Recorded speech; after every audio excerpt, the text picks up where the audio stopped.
En 700 ans, une vingtaine de béguinages sont créés à Saint-Quentin.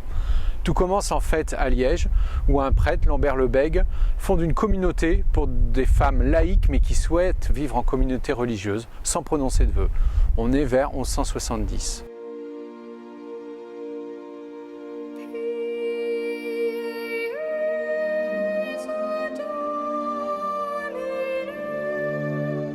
Très rapidement, les béguinages se développent dans toute la Flandre pour finalement gagner le territoire français.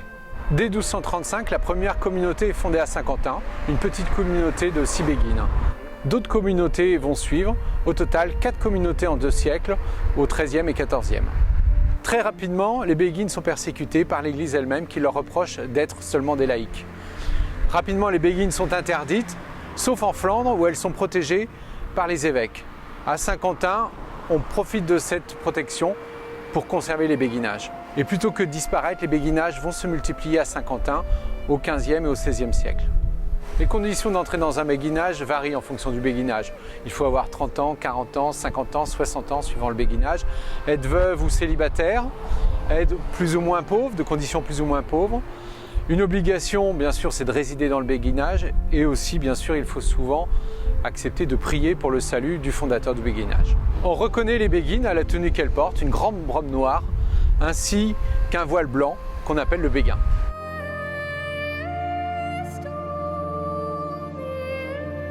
En 1843, l'État demande aux villes qui gèrent les béguinages de les supprimer. Saint-Quentin n'obéit pas et au contraire décide de développer cette institution.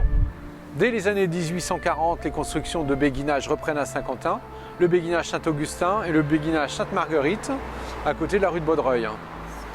Les dons affluent, des dons d'industriels ou de la grande bourgeoisie saint-quentinoise, si bien qu'en 1868, on crée un nouveau béguinage encore, le béguinage Saint-Quentin, rue de Bellevue. Suit toute une succession de nouvelles créations dans les années 1880, le béguinage Quentin-Barré, le béguinage Sainte-Mathilde, le béguinage Carpentier, les vieux ménages qui sont derrière nous.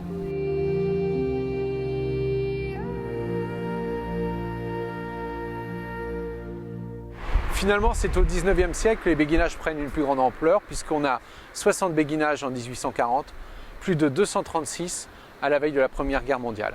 À partir de 1986, Habitat Saint-Quentinois et la ville de Saint-Quentin vont entièrement rénover ces logements en les équipant de tout le confort moderne. Cela représente aujourd'hui environ 300 logements. Les béguinages saint-quentinois sont véritablement une exception, puisque partout ailleurs, ils ont quasiment disparu.